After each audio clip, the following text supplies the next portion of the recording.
Hi guys, Lindsay. And Tracy. I cannot take you seriously.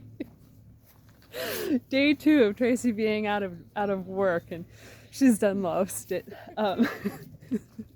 Speaking of work, though, she did have an interview today, and Pending me passing the drug test, which I know I'll pass, I got the job. yeah, So so everything worked out all right. I didn't have to start like becoming a stripper or something, showing off my chicken legs for the world to see, so we can pay our bills. So that was a relief. I don't think anybody could handle this except you. But so that's the first good news of the day. I hope that's the only good news. Otherwise, we got some surprises coming up. I was gonna say. But so, if you've seen our bee video the other day, the bees apparently are out of our bathroom ceiling. We had contacted the lady that did a beekeeping class that we were a part of to get her advice to see what she thought about doing for the bees. And she had said that it sounded like it was a new swarm. So we basically made our bathroom into like a 70s rave with having music blaring and a whole bunch of incense burning to try to make the bees think that it was a terrible place to have a nest, or a hive, I should say. So the bees are no longer buzzing around in our bathroom, but they did not go into our bee catching trap swarm thingy majiggy that the neighbor set up for us to try to catch the bees. So now we have beehive boxes and no bees. So we will have to be ordering some bees. That's a lot of have to be and bees. Yeah. But so we got all that taken care of, so we don't have to worry about, it sounded like there was a giant vibrator above our shower and getting stung by that. So that was a relief. The only one that did get stung by the bees was Willie. I was talking to him about the bees while we were in the bathroom, and we were looking for the one female that was in the bathroom, and he found it by stepping on it.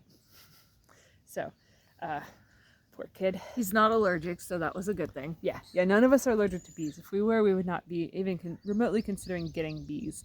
But we're not allergic, and we love honey. Yeah. So we did get part of the garden planted this weekend. So it's not going to easily be able to be shown on film. But this is the down part of the T-shaped bed that we made. So we have this part here is actually going to be all primarily perennials. We did sprinkle some seeds for marigolds and some zinnias, because zinnias are pretty, in this area in here. But what we have up the center of the bed is asparagus crowns. Some of them are actually like 3-year plants that we've just sort of moved around with us throughout our journey. And then we have some strawberries up front here. These are the all-star strawberries. We have 3 plants of those. And then alongside of the row on the right side and on the left side of the row of asparagus, there is Ozark Beauty strawberries planted in there. And then at the front here, I have some echinacea that I moved from our old house in town to Tracy's mom's house, and then it subsequently got moved here. But by the time it got moved here, it was big enough for me to split it. So now we have 2 echinacea plants. One is right here, the other one is right over there. To start the rows off, because echinacea it's one of my favorite flowers actually, and it's just absolutely gorgeous. They make a lot of different colored echinacea plants, so I'm hoping that in the future I can invest in getting some of the various different colored ones, because they're really pretty, and they're medicinal too. So, but I do them just because they're pretty. Eventually I probably will make teas with them, but at this point they're just really pretty.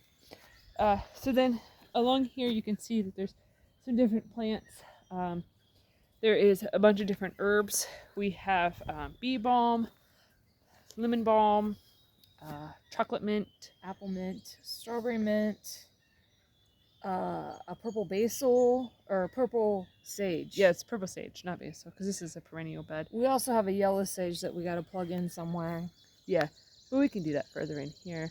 But we have a bunch of different herbs in here. We love to make herbal teas in the summertime. We like them in the wintertime too, but especially in the summertime, it's really refreshing to come in from the garden and have a cup of iced mint tea. And then the various different flavors are really delightful. Oh, we also have catnip and cat mint. The cat mint is really, really good as a calming tea. Like I know a lot of people talk about chamomile.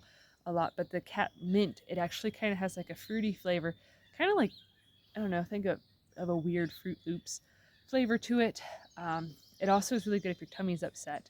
So I like to drink that sometimes, and it helps with sleep too. I have always struggled throughout my entire life with a massive amount of insomnia. There's a little toad. Come here, little guy. Oop. He's like, I don't want to be on camera. Oop. He's camera shy. Yeah. So our property has a massive amount of little toads, probably to feed all the snakes that are here since we live on Snake Island. But so we got a bunch of herbs planted in this center area here, and we did get rhubarb planted right over there at the end of the herbs. And I actually plugged in a mulberry tree. I know a lot of you are probably like, why in the world would you plant a tree in the center of your garden? Well, it is ridiculously sunny in this garden, to the point that it'll probably kill a lot of our plants because the sun is actually really hard on plants, just like it's hard on me. So I like to add some shade and some reprieve from the sun, because once it starts getting into like the really high 90-degree temperatures and the drought times of summertime that Ohio now is continuously getting every year, it becomes a really, really difficult time to keep the plants alive. So that's why we have trees in the garden. Well, just one right now. But eventually there'll be different stuff. So today, I got like the hiccups going on. Today what we're going to do is we are going to work on planting a bunch of onion sets and probably the garlic too, because that'll take a while. Tomorrow night the temperature's supposed to get down into the upper 30s, so we've been holding off on planting any of our tomatoes or peppers because they will have to come inside. We had actually thought about over the weekend planting them, and then we looked at the forecast and I was like, I know it's saying it's going to get down to 43, but I feel like it's going to get colder. And sure enough, now the high for tomorrow night is like 37, so it's going to get, below that. So if you've already planted your tomatoes and peppers, definitely make sure you get them covered and protected before tomorrow night's cold temperatures, because it will probably kill them, or at least stunt them really, really severely to the point that they'll be struggling for quite some time to recover. But yeah, so that's it for us today. We got to get busy before it's time to pick up Willie again. So yeah, if you guys are enjoying this content, please give our video a thumbs up. And also to congratulate Tracy on finding a job so quickly. It's also really close to home, which is really super nice because gas prices are insanity. Yeah. And then you don't have to spend, an hour plus every day in the car. Yeah. So that's always nice. It was like an hour and a half every day that you were spending in the car before. Yeah. But yeah, so give this video a thumbs up if you enjoy our content, share it on your social media, and subscribe if you have not. Thanks for watching. Have a good one, guys.